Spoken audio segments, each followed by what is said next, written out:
அல்லாஹும்ம ஸல்லி அலா சய்யிதினா முஹம்மது திப்பில் குலூபி வ தவாயிஹா வ ஆஃபியத்தில் அப்தானி வ ஷிஃபாயிஹா வ நூரில் அப்சாரி வ ضியாயிஹா வ அலா ஆலிஹி வ ஸஹ்பிஹி வ ஸல்லிம். மிகுந்த மதிப்பிற்கும் மரியாதைக்கும் உரிய பெரியோர்களே, சகோதரர்களே, அன்பார்ந்த அல்லாஹ்வின் நல்லடியார்களே, புனிதமான முஹர்ரம் மாதம், அம்மாதத்தினுடைய கடைசி ஜும்மா தொழுகையை நிறைவேற்ற அல்லாஹுடைய இல்லத்திலே குழுமிருக்கக்கூடிய நமக்கும் நம்முடைய குடும்பத்தினருக்கும் உற்றார் உறவினர்கள் ஊரார் உம்மத்தார் அத்தனை பேருக்கும் அல்லாஹ் ரப்புல் ஆலமீன் எல்லா வகையான நலவுகளையும் நலன்களையும் தந்தல் உரிவானாக. வாழும் காலம் பரிசுத்தமான முஸ்லிம்களாக, நம்பிக்கை நாணயம் நீதி நேர்மையுள்ள முஸ்லிம்களாக, இறையச்சம் உள்ள மோமின்களாக வாழ நம் எல்லோருக்கும் அல்லாஹ் அருள் புரிவானாக. உலகிலிருந்து நாம் விடை பெறும்போது ஈமான் சலாமத்தோடு ஆஃபியத்தோடு அல்லாஹ்வை சென்று அடைகிற நற்பாக்கியத்தை அல்லாஹ் நம் அனைவருக்கும் தந்தல் புரிவானாக. ஆமீன் யா ரப்பல் ஆலமீன். பெரன்புக்குரிய பெரியோர்களே, அல்லாஹ் நாடினால் இன்றைக்கு 1447 இந்த ஹிஜ்ரி ஆண்டினுடைய முதலாம் மாதம் முஹர்ரம் மாதத்தினுடைய கடைசி நாளாக திகழ்ந்து சஃபர் முதஃபர் வெற்றிக்குரிய சஃபர் மாதம், அந்த மாதத்தினுடைய பிறையை இன்றைக்கு பார்க்க வாய்ப்பு இருக்கிறது. சஃபர் மாதம் துவங்க வாய்ப்பு இருக்கிறது. இன்று பிறை தென்படாவிட்டால் 29 நாட்கள் நிறைவடைந்து இன்ஷா அல்லாஹ் நாளை தினம் சஃபர் பிறை ஒன்றாக திகழும் நிச்சயமாக இன்ஷா அல்லாஹ். சஃபர் மாதம் புலரும் போதே ஒவ்வொரு ஆண்டும் சஃபர் மாதத்தினுடைய முக்கியத்துவத்தை, அந்த மாதத்தில் நாம் பேண வேண்டிய அனுஷ்டானங்களை, கடைபிடிக்க வேண்டிய நம்பிக்கைகளை நாம் எடுத்துரைக்கின்ற நடைமுறை இருந்தவாறு இருக்கிறது. வெற்றிக்குரிய மாதம் என்று சஃபர் மாதத்தை பதிவு செய்திருக்கிறார்கள் அரபு கிதாபுகளிலே. அந்த அடிப்படையில் பார்க்கிற போது இந்த மாதம் இருக்கிறதே மிக சிறப்பு வாய்ந்த மாதமாக இருக்கிறது. அறியாமை கால மக்கள் தான் இது தரித்திரம் நிறைந்த மாதமாக எண்ணியவாறு இருந்தார்கள். அதன் காரணமாக சஃபர் பிறை தோன்றிவிட்டாலே நல்ல காரியங்கள், சுப காரியங்கள் ஏதும் செய்ய மாட்டார்கள். இந்த நிலையை மாற்றி காண்பித்தார்கள் பெருமானார் ரசூலே கரீம் ஸல்லல்லாஹு அலைஹி வஸல்லம் அவர்கள். அவர்கள் இந்த உலகிலே தோன்றியதற்கான பல்வேறுபட்ட அடிப்படை காரணங்களில் ஒரு முக்கிய காரணம் அறியாமையை அகற்றுவது, பாமரத்தனத்தை அகற்றுவது. அந்த அறியாமை காலத்தில் கடைபிடித்து வந்த அந்த நடைமுறையை பெருமானார் ரசூலே கரீம் ஸல்லல்லாஹு அலைஹி வஸல்லம் அவர்கள் மாற்றி அமைத்தார்கள். இந்த மாதம் கண்ணியமான மாதம்தான் என்பதை உணர்த்தி காண்பித்தார்கள். அல் அஷுஹுருல் ஹுரும், கண்ணியத்துக்குரிய மாதங்கள் என்று 4 மாதங்கள் அறிந்திருக்கிறோம். முஹர்ரம், துல்காதா, துல்ஹஜ், ரஜபு மாதம். இது போன்ற அந்த மாதங்கள், அந்த மாதங்களிலே போர் தடையாக இருந்தது. புனித ரமதான் மாதம் பற்றி சொல்லி அறிய வேண்டிய அவசியம் இல்லை. இது முபாரக்கான மாதம். ஏனைய மாதங்கள் இருக்கின்றனவே, எந்த வகையிலையுமே குறைந்தது கிடையாது. எந்த மாதமுமே பீடை பிடித்த மாதமாக இருக்க முடியாது. இது நம்முடைய மார்க்கத்தின் நிலைப்பாடு. இந்த மாதத்திலே இன்ன காரியங்களை செய்யக்கூடாது, இவையாவும் தடை செய்யப்பட்டிருக்கிறது, அந்த காரியங்களை செய்தால் நம்முடைய குடும்பம் விளங்காது என்றெல்லாம் நினைப்பது இருக்கிறதே, அது சரியத்திலே அதற்கு உடன்பாடு கிடையாது. எனவே மற்ற மாதங்களில் நாம் எப்படி நன்மையான காரியங்கள் செய்கின்றோமோ அதே போன்று இந்த மாதத்திலேயும் நாம் செய்யலாம். அதற்கான எடுத்துக்காட்டுகள் அனந்தம் இருக்கின்றன. பெருமானார் ரசூலே கரீம் ஸல்லல்லாஹு அலைஹி வஸல்லம் அவருடைய காலம் தொடர்ந்து இந்த சஃபர் முதஃபர் மாதத்திலே பல்வேறுபட்ட நல்ல நிகழ்வுகள் நடந்தேறிருக்கின்றன, நல்ல காரியங்கள் செயல்படுத்தப்பட்டிருக்கின்றன. சில உதாரணங்களை மட்டும் நாம் ஞாபகப்படுத்த முடியும். பெருமானார் ரசூலே கரீம் ஸல்லல்லாஹு அலைஹி வஸல்லம் அவர்களுடைய துணைவியார் செல்வச்சீமாட்டி அன்னை ஹதீஜா ரதியல்லாஹு தஆலா அன்ஹா அவர்களை பெருமானார் ரசூலே கரீம் ஸல்லல்லாஹு அலைஹி வஸல்லம் அவர்கள் திருமணம் முடித்தது சஃபர் பிறை 27 தான். எந்த வகையில் அவருடைய வாழ்க்கை தொய்வானது, குறைந்து போய்விட்டது? வாழ்வாங்கு வாழ்ந்தார்கள். அன்னை ஹதீஜா ரதியல்லாஹு தஆலா அன்ஹா அவர்களுக்கு அல்லாஹ் நல்ல மகப்பேறுகளை தந்தான், சுபிச்சமாக வாழ்ந்தார்கள். ஒரு குடும்பம் எப்படி இருக்க வேண்டும், மணமக்கள் எப்படி வாழ வேண்டும் என்பதற்கான ஒரு எடுத்துக்காட்டாக அண்ணல் பெருமானார் ரசூலே கரீம் ஸல்லல்லாஹு அலைஹி வஸல்லம் அவர்களும் அவருடைய அருமை துணைவியார் அன்னை ஹதீஜா ரதியல்லாஹு தஆலா அன்ஹா அந்த தம்பதிகள் திகழ்ந்திருக்கிறார்கள். பார்த்திருக்கிறோம், அருமை சகோதரர்களே, கேள்விப்பட்டிருக்கிறோம். அதே போன்றுதான் இஸ்லாம் மறுமலர்ச்சி அடைந்தது. புனித மக்காவிலே பெருமானார் ரசூலே கரீம் ஸல்லல்லாஹு அலைஹி வஸல்லம் தாவத் பணி மேற்கொண்டிருந்த போது மக்கா மக்கள் அதை நிராகரித்திருந்த அந்த சந்தர்ப்பத்தில் புனித ஹிஜ்ரத் செய்தார்கள் மதீனாவை நோக்கி. அதற்கு பின்னாலே இஸ்லாம் மறுமலர்ச்சியானது. ஆயிரக்கணக்கான மக்கள், பல்லாயிரக்கணக்கான மக்கள் இஸ்லாத்தை ஏற்றார்கள் என்பதை நாம் அறிந்து வைத்திருக்கிறோம். அந்த ஹிஜ்ரத் செய்ய வேண்டும் என்கின்ற அந்த கட்டளை இந்த புனித சஃபர் மாதத்தில் தான் பிறப்பிக்கப்பட்டது, ஏக வல்லோன் அல்லாஹ்வினால். அதற்கு பின்னால் இன்றைக்கு இஸ்லாம் இந்த அளவுக்கு வியாபித்திருக்கிறது, பரவி இருக்கிறது, பல்கி பெருகி இருக்கிறது என்றால் அந்த ஹிஜ்ரத் எந்த வகையில் நாம் குறைந்து போய்விட்டோம் என்பதை யோசித்து பாருங்கள். அதே போன்றுதான் புனித மதீனா பெருமானார் ரசூலே கரீம் ஸல்லல்லாஹு அலைஹி வஸல்லம் அவர்கள் வருகை தந்ததற்கு பின்னாலே பத்ர் போர் நடைபெற்றதல்லவா ஹிஜ்ரி 2ஆம் ஆண்டு. அதற்கு முன்னாலே அபவா என்கின்ற அந்த புனித போர் நடைபெற்றதும் கூட இந்த சஃபர் மாதத்தில் தான் என்பதை பார்க்கிற போது இந்த மாதத்தில் பல்வேறுபட்ட நன்மைகள் நடைபெற்றிருக்கிறது. அதில் நமக்கு வெற்றிக்கு மேல் வெற்றி கிடைத்திருக்கிறது. எனவே எந்த வகையிலையும் குறைந்த மாதம் கிடையாது சஃபர் மாதம். சங்கை மிகு உலமா பெருமக்கள் நமக்கு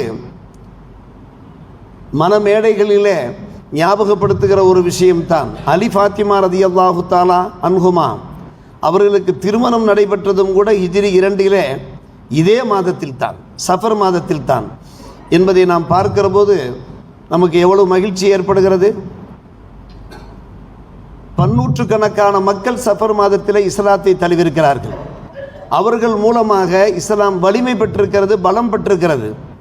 அதில் முக்கியமாக கர்ம வீரர் காலிது பின் வலீத் ரலியல்லாஹு அன்ஹு அவர்கள், அம்ரு பின் ஆஸ் ரலியல்லாஹு அன்ஹு அவர்கள், உஸ்மான் பின் தல்ஹா ரலியல்லாஹு அன்ஹு அவர்கள் போன்ற சத்திய சஹாபிகள் மூலமாகத்தான் இந்த இஸ்லாம் இந்த அளவுக்கு பொலிவை பெற்றிருக்கிறது, இந்த அளவுக்கு வலிமையை பெற்றிருக்கிறது. அவர்களெல்லாம் இஸ்லாத்தில் சேர்ந்த மாதம் எந்த மாதம் என்று கேட்டால் ஹிஜ்ரி 8 சஃபர் மாதத்தில் தான். அருமை சகோதரர்களே, பெரியோர்களே, கடந்த சில வாரங்களுக்கு முன்னாலே ரோமானிய போர் பற்றி நாம் பேசினோமே, சூரத்துர் ரூமிலே குறிப்பிடப்பட்டிருக்கக்கூடிய அந்த விஷயம். அந்த ரோமானிய போர் மூலமாக நம்முடைய இஸ்லாமிய மக்கள் வெற்றி பெற்றார்கள், அஹ்ல கிதாப் வேதக்காரர்களுக்கு வெற்றி கிடைத்தது என்கின்ற அந்த தகவலை நாம் எடுத்துரைத்தோமே. அந்த போரும் கூட, சிறப்பான போரும் கூட இந்த சஃபர் மாதத்தில் தான் நடைபெற்றது என்பதை பார்க்கிற போது பல்வேறுபட்ட நல்ல நிகழ்வுகள் நடைபெற்றவாறு இருக்கிறது. 2ஆம் உமர் என்று நாம் கடந்த வாரங்களில் எடுத்துரைத்தோமே, உமர் பின் அப்துல் அசீஸ் ரலியல்லாஹு தஆலா அன்ஹு அவர்கள் ஆட்சி பொறுப்பேற்றதும் கூட இந்த மாதத்தில் தான். அவருடைய ஆட்சி காலம் இருக்கிறத அதை பொற்காலமாக பதிவு செய்திருக்கிறார்கள் இஸ்லாமிய வரலாற்று நூல்களிலே. சற்று யோசித்து பார்க்கிறோம் அருமை சகோதரர்களே, இதெல்லாம் சில உதாரணங்கள் தான். இது போன்ற பல்வேறுபட்ட சான்றுகள் இருக்கின்றன. சஃபர் மாதத்தில் பல்வேறுபட்ட சுபகாரியங்கள், நல காரியங்கள் நடைபெற்றவாறு இருந்திருக்கின்றன. ஆனால் அருமை சகோதரர்களே, பெரியவர்களே, சில சம்பவங்கள் நடைபெற்றன. அது சங்கடமான சம்பவங்கள் தான், துக்கமான சம்பவங்கள் தான். அது சஃபர் மாதத்தில் மட்டுமா நடைபெற்றிருக்கிறது? ஒவ்வொரு மாதத்திலேயுமே நல்ல காரியங்களும் நடக்கும், சில துர்காரியங்களும் நடக்கத்தான் செய்யும். அதன் அடிப்படையில் நடைபெற்றது. அதன் காரணமாக சஃபர் மாதம் எப்படி பீடை மாதமாக ஆக முடியும்? தரித்திரம் நிறைந்த மாதமாக எப்படி சஃபர் மாதம் திகழ முடியும்? சற்று யோசித்து பார்க்கிறோம் அன்பு சகோதரர்களே.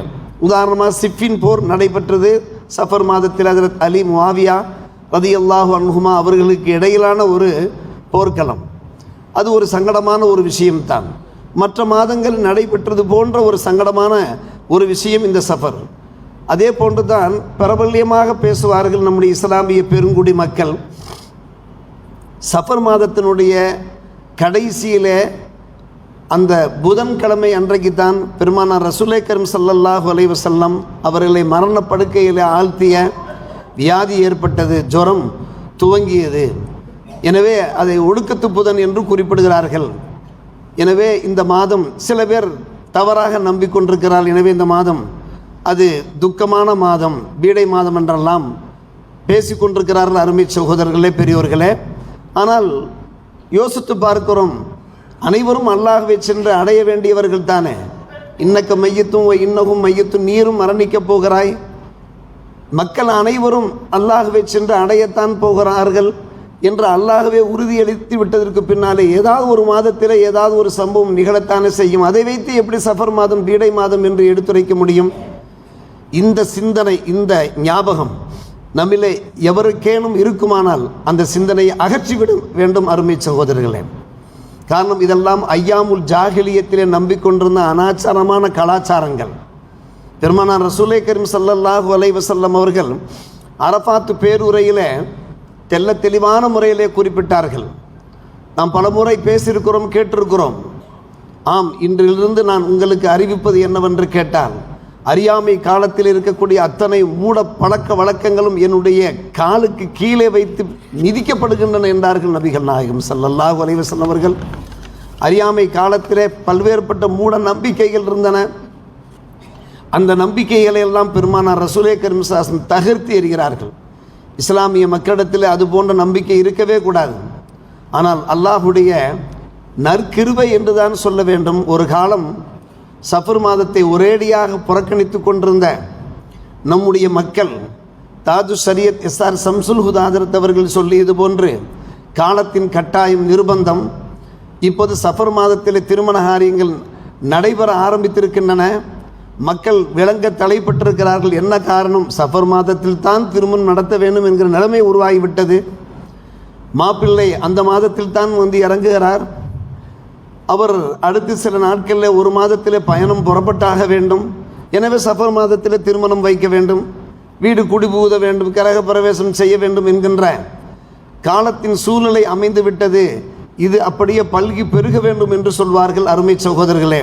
இன்றைக்கு அது நடைபெற்றவாறு தான் இருக்கிறது. அல்ஹம்துலில்லாஹ், அல்லாஹுக்கே எல்லா புகழும். ஆனால் இன்னும் சிலர் அந்த மூட நம்பிக்கையில் இருந்து கொண்டிருக்கிறார்கள். அந்த மூட நம்பிக்கை ஒருபோதும் இருக்கவே கூடாது. நமக்கு ஏதாவது சில சங்கடங்கள் ஏற்படுகின்றன என்றால் அருமை சகோதரர்களே, அல்லாஹ் சொல்லுவது என்ன? அதற்கு நாம் காரணமாக இருக்க வாய்ப்பு இருக்கிறது. நீங்கள் உங்களை சுய பரிசோதனை செய்ய வேண்டும். ஏதோ தவறுகளில் நீங்கள் இருக்கலாம், ஏதோ பாவங்கள் செய்தவாறு இருக்கலாம். அதற்கு அல்லாஹ் பரிகாரத்தை கொடுத்து கொண்டிருக்கிறான் என்பதைத்தான் நீங்கள் நினைக்க வேண்டும் என்று இறைமறை நமக்கு எடுத்துரைத்து கொண்டிருக்கிறது. ஏதாவது சிறு சிறு சம்பவங்கள், சிறு சிறு விபத்துக்கள் இதெல்லாம் ஏற்படுகிற போது அல்லாஹ் கூறுவதென்ன? மா அசாபக்க மின் ஹசனத்தின் ஃபமினல்லாஹ். உங்களுக்கு ஏதாவது நன்மைகள் கிடைக்குமானால் அது இறைவன் புறத்திலே, அல்லாஹ்வின் ஜல்ல ஷஅனுஹு வ தஆலா புறத்தில் இருக்கிறது. வமா அசாபக்க மின் சய்யத்தின் ஃபமின் நஃப்ஸிக். உமக்கு ஏதாவது தீமை ஏற்படுமானால் அதற்கு நீரே காரணமாக இருக்கலாம். நீர் காரணமாக இருந்து அல்லாஹ் அந்த துன்பங்களை தரலாம். நீ உன்னுடைய நஃப்ஸை நீ பரிசோதித்து பார்க்க வேண்டும். வமா அர்சல்னாக லின்னாசி ரசூலா ஹஃபீதா வ கஃபா பில்லாஹி ஷஹீதா என்று அல்லாஹ் சொல்லுகிறான். நாம் உங்களை மக்களை கண்காணிப்பாளராக அனுப்பி வைக்கவில்லை, அல்லாஹ்வே சாட்சியாக இருக்க போதுமானவனாக இருக்கிறான் என்று அல்லாஹ் 4ஆம் அத்தியாயம் 79ஆம் வசனத்தில் பேசுகிறான். இந்த ஆயத்து நமக்கு, இந்த வசனம் நமக்கு சொல்லுவது என்ன? நன்மைகள் நடைபெறுமானால் அது அல்லாஹுடைய புறத்தில் உள்ளது. அல்ஹம்துலில்லாஹ் வ ஷுக்ருலில்லாஹ். அல்லாஹுக்கே நன்றி அனைத்தும் என்று நாம் சுக்ரியா செய்ய வேண்டும். ஏதாவது துன்பங்கள், சங்கடங்கள், சம்பவங்கள் சம்பவிக்குமானால் நாம் சுய பரிசோதனை செய்ய வேண்டும். அதன் காரணமாக அல்லாஹ் அந்த சோதனையை தருகிறான். அந்த சோதனையை தருவதன் மூலமாக அல்லாஹ் நம்மை பரிசுத்தப்படுத்துகிறான். அதைவிட பெரிய சோதனையிலிருந்து அல்லாஹ் நம்மை பாதுகாக்க போதுமானவனாக இருக்கிறான் என்பதைத்தான் நாம் விளங்க வேண்டும். சின்ன சின்ன விஷயங்களுக்கும் கூட நாம் குழம்பிக் கொண்டிருக்க வேண்டிய அவசியம் இல்லை. சில பேரிடத்தில் வஸ்வாஸ் அதிகமாக இருக்கிறது. நேற்று நன்றாகத்தானே இருந்தோம், காலையில் எழும்போது சளி பிடித்திருக்கிறதே, காலையில் எழும்போது ஜுரமாக இருக்கிறதே, நாம் தடுக்கி விழுந்து விட்டோமே, ஏன், எதனால்? இது சஃபர் மாதமோ, அதனால் தான் இப்படியெல்லாம் சம்பவங்கள் ஏற்படுகிறதோ? ஏதாவது விபத்துக்கள் ஏற்பட்டால் உடனே நாம் யோசிக்கிறோம், சிந்திக்கிறோம், ஏதாவது ஒரு காரணத்தை நாம் கற்பிக்கிறோம். அருமை சகோதரர்களே, பெரியோர்களே, ஆனால் உண்மை நிலைமை என்ன என்பதை யோசித்து பார்க்க வேண்டும். நமக்கு நாமே காரணமாக இருக்க வாய்ப்பு இருக்கிறது. சில சமயம் தடுக்கி விழுகிறோம் என்றால் நாம் அசால்ட்டாக விழுந்திருப்போம்.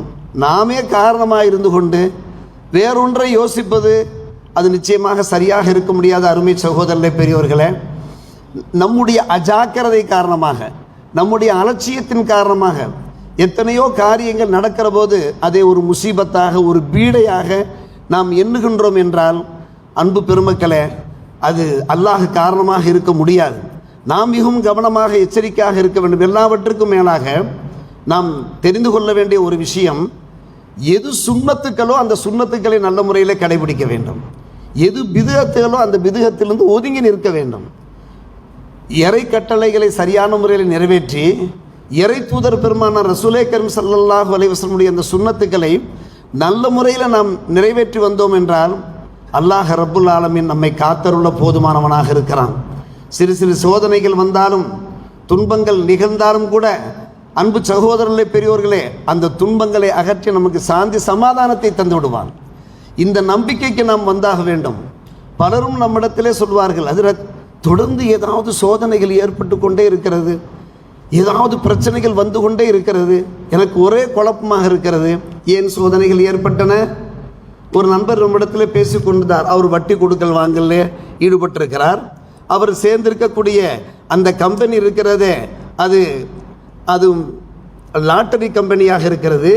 இது போன்ற கம்பெனி, வெளிநாட்டில் இது போன்ற கம்பெனிகளில் நீங்கள் ஜாயின் பண்ணியிருக்கிற போது சோதனைகள் வரத்தானே செய்யும். முதலில் அங்கிருந்து வெளியேறுங்கள்.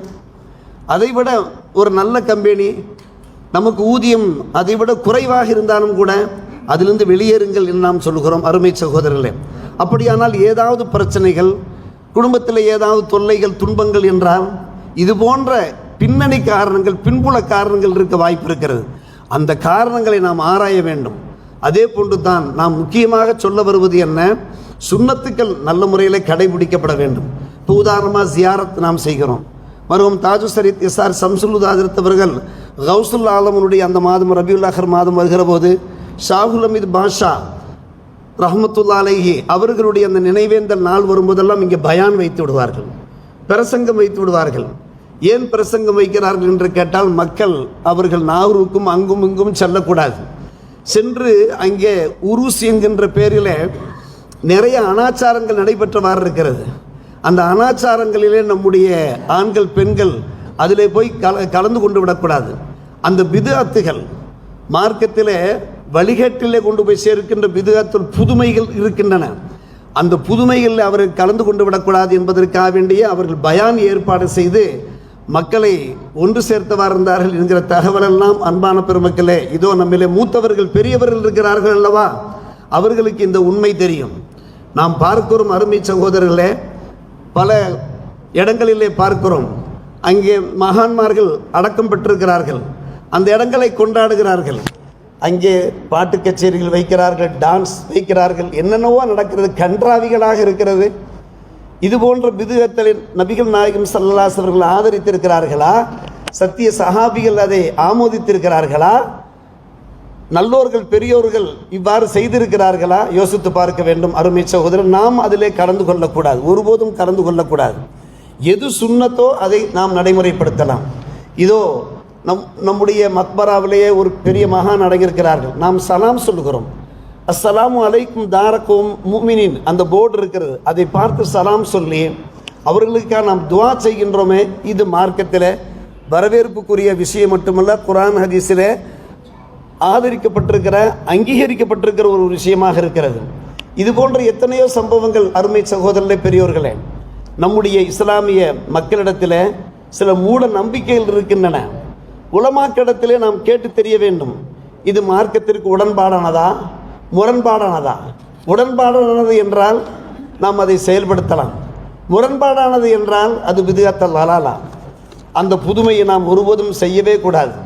அன்னை ஆயிஷா ரலியல்லாஹு தஆலா அன்ஹா அவர்கள் அறிவிப்பு செய்கிறார்கள், பெருமானார் ரசூலே கரீம் ஸல்லல்லாஹு அலைஹி வஸல்லம் அவர்கள் பகிர்ந்தார்கள், நம்முடைய இந்த மார்க்கத்தில் யாராவது ஒருவர் மார்க்கத்தில் இல்லாத ஒரு புதுமையை ஏற்படுத்தினார் என்றால், மார்க்கத்தில் இல்லாத ஒரு புதுமையை ஏற்படுத்தினார் என்றால் அது மறுக்கப்படக்கூடிய ஒரு விஷயமாக இருக்கிறது, அது தட்டப்படக்கூடிய ஒரு விஷயமாக இருக்கிறது என்று நபிகள் நாயகம் ஸல்லல்லாஹு அலைஹி வஸல்லம் அவர்கள் எடுத்துரைத்ததாக அன்பான பெருமக்களே நாம் ஹதீஸ் ஷரீஃபிலே பார்க்கிறோம். மார்க்கத்தில் இல்லாத ஒரு விஷயத்தை மார்க்கத்தில் ஒருபோதும் நாம் புகுத்தவே கூடாது.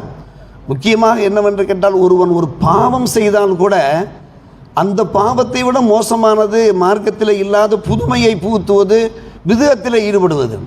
காரணம், பாவம் செய்யக்கூடியவன் சில சமயங்களில் தௌபா செய்து விடுவான், தௌபா செய்து மீண்டு விடுவான்.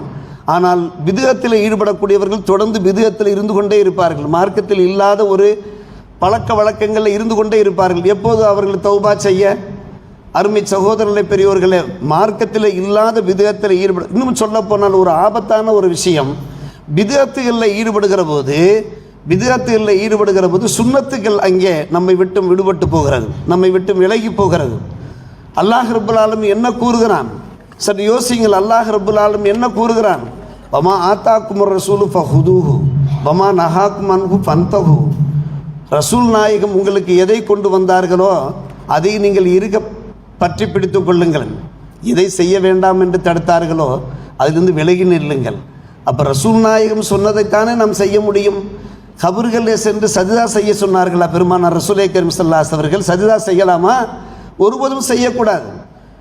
அன்பான சகோதரர்களே, பெருமானார் ரசூலே கரீம் ஸல்லல்லாஹு அலைஹி அவர்கள் ஒரு முறை சஹாபாக்கள் முன்னிலையிலே வருகிறார்கள், எழுந்து நின்றார்கள். அந்நியர்கள் எழுந்து நிற்பது போன்று நீங்கள் எனக்கு முன்னே எழுந்து நிற்பதை கூட எழுந்து நிற்க வேண்டாம் என்று சொன்னார்கள் நபிகள் நாயகம் ஸல்லல்லாஹு அலைஹி வஸல்லம்.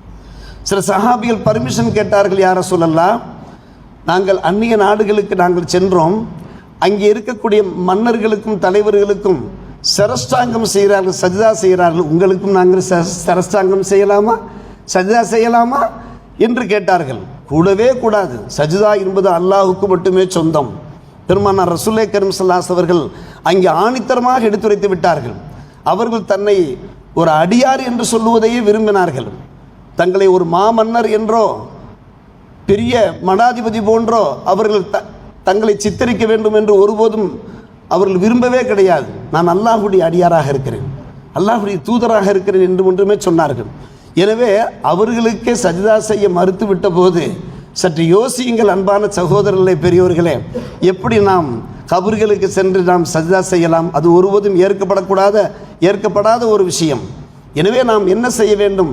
பெருமானார் ரசூலே கரீம் ஸல்லல்லாஹு அலைஹி வஸல்லம் அவர்கள் காண்பித்து தந்த அந்த சுன்னத்துக்களை நாம் கடைபிடிக்க வேண்டும். ஃபத்தபிஊனி, என்னை நீங்கள் பின்பற்றுங்கள் என்றார்கள் என்று சொல்லும்படி அல்லாஹ் உத்தரவு பிறப்பித்தான். ஒரு ஹதீஸில் சொன்னார்கள் நபிகள் நாயகம் ஸல்லல்லாஹு அலைஹி வஸல்லம் அவர்கள், தஊனி மா தரக்துக்கும், நான் எப்படி வாழ்ந்திருக்கிறேனோ, உங்களுக்கு என்ன சுன்னத்துக்களை விட்டு செல்கிறேனோ அந்த சுன்னத்தை நீங்கள் இருக்க பற்றி பிடித்து கொள்ளுங்கள். ஒன்றை நான் செய்ய வேண்டாம் என்று சொன்னால் நீங்கள் செய்யாதீர்கள், தவிர்த்து கொள்ளுங்கள். பெய்தா அமர்த்துக்கும் பி அம்பரின், ஏதாவது செய்ய சொன்னால் உத்தரவிட்டால் ஃபௌதுபிஹி மஸ்தத, உங்களால் முடிந்த அளவுக்கு நீங்கள் என்ன செய்யுங்கள், அதை நடைமுறைப்படுத்துங்கள். இறுதி காலத்தில் பெருமானார் சொன்னார்கள் அல்லவா, உங்களிடத்தில் இரண்டை விட்டு செல்கிறேன், ஒன்று இறைவேதம், மற்றொன்று நபிபோதம், இந்த இரண்டையும் நீங்கள் சரியாக பின்பற்றி வாருங்கள் என்று தானே சொன்னார்கள். என்று பார்க்கிற போது அருமை சகோதரர்களே, எது சுன்னத்துக்களோ, ஒரு வீட்டை நாம் அடிக்கல் நாட்டுகிறோம் என்றாலும் கூட, ஒரு கிரக பிரவேசம் செய்கிறார்கள் என்றாலும் கூட, அதாவது வீடு குடிபூகிறார்கள் என்றாலும் கூட, ஒரு கல்யாண காரியமாக இருந்தாலும் கூட, நமக்கு என்று ஒரு அழகிய கலாச்சாரம் இருக்கிறது, அழகிய பண்பாடுகள் இருக்கின்றன. அது என்ன அழகிய பண்பாடுகள்? ஒரு குழந்தை பிறந்தால் அந்த குழந்தைக்கு செய்ய வேண்டிய சட்டங்கள் என்ன? இதெல்லாம் உலமாக்கிடத்திலே அல்லது மார்க்க புஸ்தகங்களிலே நாம் படித்து தெரிந்து நம்முடைய வாழ்க்கையில் கடைபிடிக்க வேண்டும். எனவே சுன்னத்துக்கள் நடைமுறைப்படுத்தப்படாத போது நிலைமை என்ன ஏற்படுகிறது? அங்கே பிதுஅத்துகள் உள்ளே நுழைகிற போது மூட பழக்க வழக்கங்கள் வந்து விடுகின்றன. எனவே அருமை சகோதரர்களே, இந்த சஃபர் மாதம், புனிதமான இந்த வெற்றிக்குரிய இந்த மாதம் இருக்கிறதே, இந்த மாதம் இருக்கிறதே நமக்கு பல்வேறுபட்ட நல்ல தகவல்களை கொண்டு வந்திருக்கிறது. நாம் கடைபிடிக்க வேண்டிய ஒரு விஷயம், இறை கடமைகளை சரியான முறையிலே கடைபிடிக்க வேண்டும். ஃபைதா அஸம்த ஃபதவக்கல் அலல்லாஹ், நீங்கள் ஏதாவது நல்ல காரியங்கள் செய்ய வேண்டும் என்று தீர்மானித்து விட்டீர்கள் என்றால் அல்லாஹ் மீது முழு நம்பிக்கை கொள்ளுங்கள். வேலை தொழுங்கள், ஃபஜ்ர் தொழுங்கள். ஃபஜ்ர் நேரத்தில் நீங்கள் தூங்கி கொண்டிருக்காதீர்கள். 8 மணி 9 மணிக்கென்றெல்லாம் எழாதீர்கள். எது சுன்னத்து? இரவில் சீக்கிரமாக உறங்குவது, அதிகாலை தஹஜ்ஜத் தொழுவது, தொழுது ஃபஜ்ர் தொழுகை நிறைவேற்றுவது. அதற்கு பின்னால் பாருங்கள், நம்முடைய வாழ்க்கையில் எவ்வளவு பெரிய சீர்திருத்தங்கள் ஏற்படுகின்றன, எவ்வளவு நல்ல மாற்றங்கள் ஏற்படுகின்றன. வெற்றிக்கு மேல் வெற்றியை நாம் குவிக்க முடியும். அன்பு சகோதரர்களை, பெரியோர்களை, இது பெருமானார் ரசூலுல்லாஹி கரீம் ஸல்லல்லாஹு அலைஹி வஸல்லம் அவர்கள் நமக்கு தந்திருக்கக்கூடிய ஒரு உத்தரவாதமாக இருக்கிறது. யார் தொழுகையை நிறைவேற்றுகிறாரோ அவர் அல்லாஹ்வுடைய கண்டிஷனுக்குள்ளே, அல்லாஹ்வுடைய பாதுகாப்பு வளையத்துக்குள்ளே ஃபௌஃபி திம்மத்தில்லாஹ் இருக்கிறார். இதையெல்லாம் விட்டுவிட்டு மூட பழக்க வழக்கங்களுக்கு நாம் அடிமையாகுவது என்றால், ஜோதிடர்களை நாம் தேடிச் செல்வது என்றால், ஆருடங்களை கேட்பது என்றால், கிளி ஜோசியம் பார்ப்பது என்றால், இது யார் செய்கின்ற வேலை? இது முஸ்லிம்கள் செய்கின்ற வேலையா? சற்று யோசிக்க வேண்டும் அன்பான பெருமை. நம்முடைய மார்க்கம் என்ன சொல்கிறதோ அதைத்தானே செய்ய வேண்டும். இதனால் தான் பெருமானார் ரசூலுல்லாஹி கரீம் ஸல்லல்லாஹு அலைஹி வஸல்லம் அன்றே சொன்னார்கள், என்னுடைய உம்மத்துமார்கள் சீர்கட்ட நேரத்தில் எவர் என்னுடைய சுன்னத்தை கடைபிடிக்கிறாரோ அல்லது சுன்னத்திற்கு உயிர் கொடுக்கிறாரோ அவருக்கு 100 ஷஹீதினுடைய 100 தியாகிகளுடைய நன்மை இருக்கிறது என்று சொல்லியிருக்கிறார். எனவே என்ன சுன்னத்துக்களோ அதைத்தான் நாம் கடைபிடிக்க வேண்டும். அதைத்தான் இந்த சஃபர் முதஃபர், இன்றைக்கு இன்ஷா அல்லாஹ் அல்லாஹ் நாடினால் சஃபர் மாதத்தினுடைய பிறை தென்பட வாய்ப்பு இருக்கிறது. நாளை சஃபர் 1ஆக இருக்க வாய்ப்பு இருக்கிறது. எனவே வெற்றிக்குரிய இந்த சஃபர் மாதம் நமக்கு போதிப்பது என்னவென்று கேட்டால், நமக்கு என்று சில அழகிய கலாச்சாரங்கள், அழகிய பண்பாடுகள் இருக்கின்றன, சுன்னத்தான வழிமுறைகள் இருக்கின்றன, இறை கட்டளைகள் இருக்கின்றன. அந்த பாதையில், சீரான பாதையில் நாம் செல்லுகிற போது ஈருலகத்திலையும் வெற்றி பெற முடியும் என்கின்ற அந்த இறை உபதேசத்தை, இறை தூதர் ஸல்லல்லாஹு அலைஹி வஸல்லம் அந்த நபி போதத்தை நம்முடைய வாழ்க்கையிலே கடைபிடிப்போமாக. அல்லாஹ் ரப்பல் ஆலமீன் எல்லோருக்கும் நல்ல புரிவானாக. வாஹிர் தாவானா அல்ஹம்துலில்லாஹி ரப்பில் ஆலமீன்.